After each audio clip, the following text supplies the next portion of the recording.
Hello and welcome to Thinkpod, powered by the FII Institute. I'm your host, Mark Barton, and for over 2 decades, I've been at the forefront of global conversations on the issues that matter the most. In this series, I'll be meeting with the leaders who are rising to tackle the grand challenges that face humanity right now. Together, we'll be discussing the radical ideas and transformative solutions that'll benefit both people and planet. This episode, I'm joined by Bob Wilt, CEO of Ma'aden, the largest multi-commodity mining and metals company in the Middle East. We explore whether a carbon-intensive industry like mining can be a sustainable investment, and Bob's vision for Ma'aden as an engine of development. Bob, thanks very much for joining us today. Certainly. So, Saudi Arabia and you have outlined your aspirations for Saudi Arabia to become one of the world's mining leaders. How are you going to achieve that? Well, it's interesting because Saudi Arabia has untapped mineral potential that is vastly underexplored. So we're embarking, along with the kingdom, on probably the most extensive exploration of any mining jurisdiction in the world right now, to see what really lies on the Arabian Shield. Yeah, and what does lie under the Arabian Shield? What are you hoping? We think there's $1.3 trillion worth of mineral resources: phosphate, bauxite, copper, gold, zinc, lithium. It's interesting because the kingdom has been fairly well explored for oil, obviously. So the kingdom has not made the emphasis on the mineral resources it's got. But now that the Vision 2030 and beyond is to diversify the economy away from oil and petrochemicals, one of the 2 areas that the kingdom has a competitive advantage is the mineral endowment and its natural beauty. So metals and mining and tourism are top of the list. What's it going to take to extract all that? Well, it's going to take a lot of exploration efforts, and it's going to take, we were just in a mining conference in South Africa last week. I was actively soliciting partners to come in and assist in the effort. We need technology, we need capability, we need capacity. Technology that's present today, or? Yeah, that exists in the industry, and we just need a full deployment. My exploration team doesn't believe me when I say that we want to have the most exploration assets anywhere in the world in the sands of Saudi Arabia. How exciting is the technological side? If you think about productivity and you think about safety and you think about doing this in a way that doesn't harm the environment, tremendous amounts of strides have been made in terms of artificial intelligence for, instead of sending people out into the desert using drones and AI to actually do the exploration, eliminating people from being underground in underground mining, what to do with the waste products. So across the whole value stream of the industry in the last 10, 15 years, been massive transformational change. Yeah, and I mean, you bring up a point, and you're a mining CEO, and our audience will be thinking, okay, it's carbon intensive, obviously, in the entire process. So what are you doing? You mentioned the technologies, but what are you doing to tackle that? It's interesting because, as a mining CEO, this is my life right now. Yeah. I had a board meeting yesterday. We're putting together an expansion program that doubles our hurdle rate, doubles our internal investment required return. And the board put us through our paces on water usage in the project, carbon and energy efficiency of the project. We passed both of those. I thought we were sailing free. And then the question came up, what about the end use of the product? Have you thought about when the market changes, when the customers demand something different in the product? What's the impact? And what was the answer? They said, go back and review and come back to us in 3 months. So we didn't have the answer. So we thought about the inputs, we thought about the process, we thought about decarbonizing and reducing the environmental footprint of the manufacturing and mining process, but the board was already thinking ahead of, okay, what happens with the end use of the product? I was with the Minister of Mining of Saudi Arabia this week, and the question was, if we give you licenses, you've done a great job with building hospitals and schools, you've done a good job with, reclaiming the land, but you've done a good job with indirect jobs in the areas you've operated, but it's not enough. I need you to do more. before I can work with you on granting you additional licenses in some of our areas. So what you're saying is, if you're a viewer and watcher of this and you think that you're just coasting along and you're not under the cosh, you are. It is sustainability. Employees. I mean, employees demand to work for a company that's socially responsible as part of the employee value proposition. It's inescapable. It's inescapable for a mining CEO, and maybe we earned it. Maybe the industry earned it over the past 100 years or so. Extractive industries didn't do a great job, admittedly, didn't even do a great job relative to shareholders. But I'd say we are actually, overcoming the sins of the past and leading the way forward in the future, decarbonizing the world. Obviously, you're trying to tackle climate issues, infrastructure. What about those other SDGs? The minerals that we find are going to decarbonize the world, so that's a given. But the other SDGs, and we've got a fairly broad agenda in the company, not only in the east side, but employee health, making sure the insurance is right. We just actually improve the insurance coverage for our employees in the kingdom. Health and fitness, something as simple as that, encouraging people to get out and exercise, take care of themselves, employee wellness programs, education, we pay for employees' kids to be educated. So wrapped up in a lot of our employee value proposition are the SDGs. You expand that beyond what we're doing internal to the company, what we're doing in the communities in which we've operated. I mentioned we've built 2 schools where we're educating future doctors, engineers, scientists, leaders for the kingdom in remote areas, and that's where we tend to operate in mining, is remote areas. So we're going out into these areas and we're impacting lives in unimaginable ways through economic development, education, healthcare. So a lot of the SDGs are being executed right on the ground in some very remote areas of Saudi Arabia when you work with Ma'aden. Given what you've said and the fact that minerals you find are going to decarbonize the world, why would you say, Bob, there's still a reluctance among sustainable investors to put money into miners? I'm not sure there is a reluctance now. I mean, historically, mining coming through the low end of the cycles, who had overinvested, overspent on projects, had not been a great return on capital. But now, I think if you look at any comparison against any sector, basic materials is the top of the list because people know that it's essential that we're successful if we're going to solve climate change. So is mining a sustainable investment? Absolutely. Yeah. I mean, I think if you look at the investment thesis from junior miners all the way to the top, the risk profile has changed, the investment appetite the investment thesis has changed, such that we've got to be responsible with the shareholders' investments as well as what we're doing downstream where we're mining. Yeah. So responsibility in everything we do is our watchword. You're expanding your presence in the African market. What opportunities have you spotted there? Well, big part of our business is phosphate. So phosphate goes into fertilizer, and the African market will represent probably 30% of fertilizer consumption in the next decade. So we've got distribution assets all up and down South and East Africa to penetrate that market, help the supply chain, reach farmers inland. So we've got about 50% market share now in the phosphate business in Africa. Let's go back to ESG. Let's talk a bit more about some of the success stories that your organization has had relative to, advancing ESG. Tell us about the successes and maybe some of the challenges you've had to confront. Mm-hmm. The good news is I think we are a fairly young company. We went public in 2007, and we've built 2 industries since then. One's phosphate and one's aluminum. And we've had great partners with Alcoa on the aluminum side and Mosaic and Sabic on the phosphate side. So we've been able to take best practices of very mature organizations and incorporate them into what we do.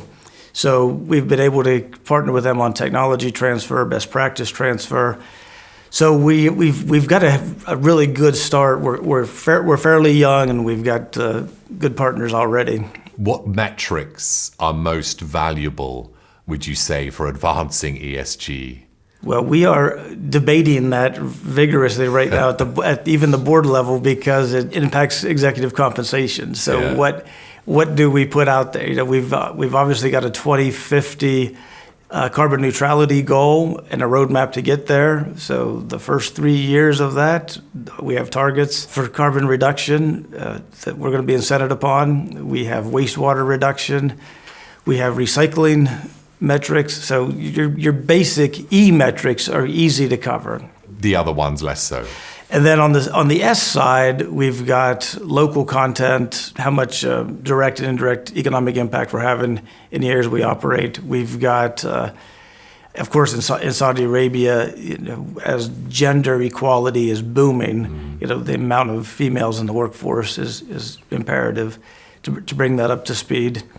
And then just the Saudization of our talent pool. Yeah, and gender equality, let's discuss, and the talent pool as well. What are you doing to, you know, empower women to bring them into the industry? I'm pretty passionate about this because I've got 2 daughters. So I tell every audience. Me too. Okay, so I tell every audience of Saudis, I've brought this with me, but it's great. Like, guys, 100% of my offspring are female. And 50% of the population is female. So you can pick one of the 2 metrics, but that's what we're shooting. That's what we're so shooting. That's where we love metrics. That's what we're shooting indisputable. for. But the PIF are 37% female. It's very possible. It's amazing to see what's going on in the kingdom.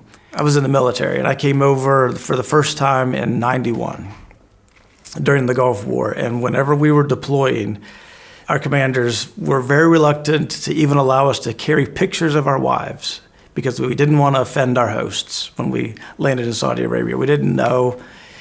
Probably it was part of American immaturity more than, you know, Saudi censorship. But it was just like, guys, don't even bring a picture of your wife or your girlfriend. Just don't cause the distraction. I was out with my wife the other night in Riyadh at a chic sushi restaurant that would compete with anything in New York or London or LA. 50-50 population, having fun, enjoying themselves. The kingdom, it's alive, and it's great to be part of. And I tell the folks in the company, being a mining company, which always and historically will tell you, well, it's a tough environment for females. I'm saying this is what we're competing with for talent. What's going on out there? The digitization, the fast-moving liberalization, in the Saudi economy, we're competing for talent in that world. So we've got to be the employer of choice to get the best and brightest. How do you do it? How do you become that employer of choice? Totally changed the way we think about employees. Totally changed. Not expenses on 2 feet. It's not a cost center. They've got to be a competitive advantage, and we've got to value them and treat them as such. We've got to make sure they're educated. We've got to make sure they feel cared for, developed. So we're looking at a wholesale transformation of how we approach our employee value proposition. I'm glad you brought up the Gulf War. That was your first experience of the kingdom. Right, yes. How have things changed? Like I said, the gender equality gets a lot of the play. Yeah. But the digitization is massive. I mean, it's almost a paperless society, much more efficient than the U.S. as far as getting driver's licenses, applying for insurance. Everything's done on an app. So I mean, the kingdom is. Is there a lesson to be learned? Should the U.S. be taking notes? I think they could be. But the interesting thing about Saudi Arabia, though, is yes, it's moving fast. It's rapid change. There's cranes on the skyline. Everything's under construction. It's massive boom. It's changing, but it's not. They haven't lost their roots, their firm beliefs in faith and family and hospitality. The thing that I remember the most about when I was in the desert the first time around was how welcoming they were, whether it was Bedouin tribesmen out feeding us pita bread when we were on patrol, or the kids in the streets of Khobar waving American flags when we came back. I mean, the genuine hospitality the Saudi people have, that hasn't changed. What has changed, though, is they're moving faster than the rest of us on figuring out how to solve problems like climate change. And it's amazing that, the biggest oil producer in the world How are you aligned with like Vision 2030? How is the company aligned with it? Absolutely aligned. We want to be, and we are being charged to be, the third pillar of the economy, the mining sector.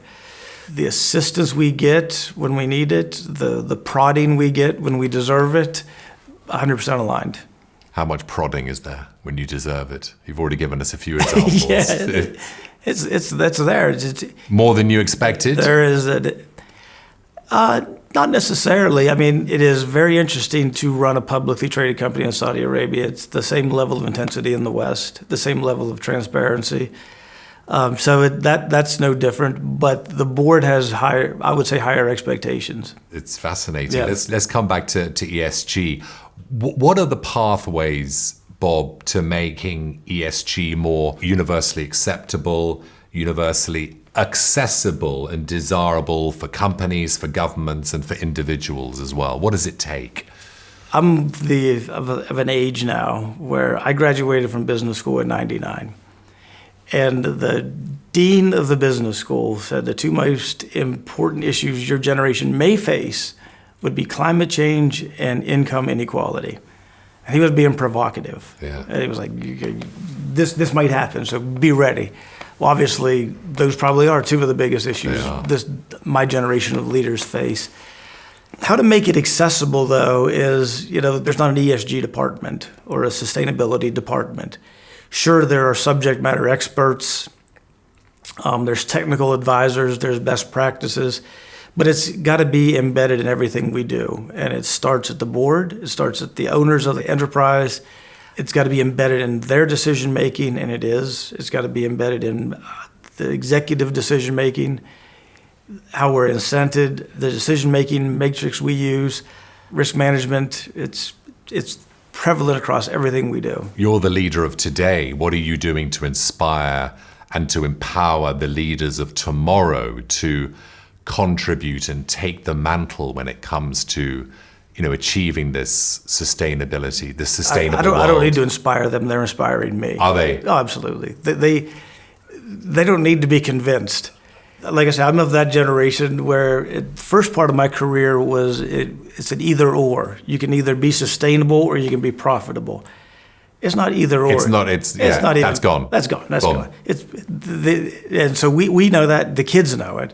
The kids know the more sustainable you are, the more profitable you're going to be, because they just get it. They just get it. Yeah. I mean, even in operations and mining, operational excellence at its fundamental core is the elimination of waste. I mean, the Japanese taught us that in manufacturing.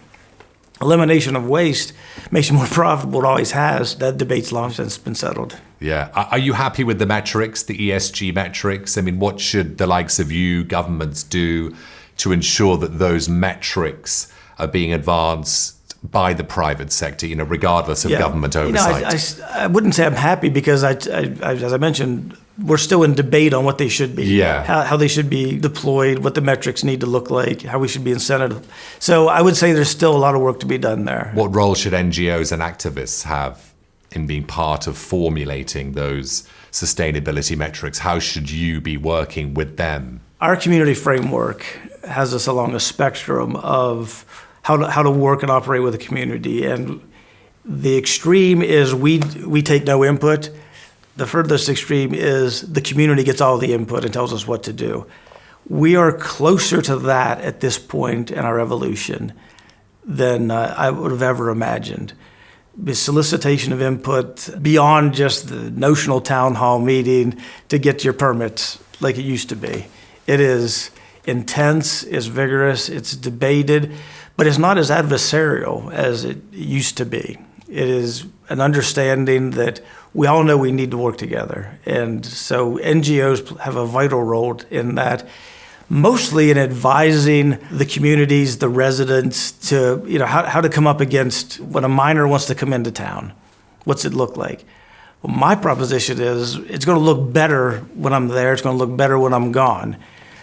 NGOs have a role in helping educate because they've seen what good can look like. Yeah. How are you working with the mining industry? You've got this International Council on Mining and Mineral Principles. Right. Tell us about that. So there's an established framework of what miners need to do, all the way from beginning of the process all the way to closing mines.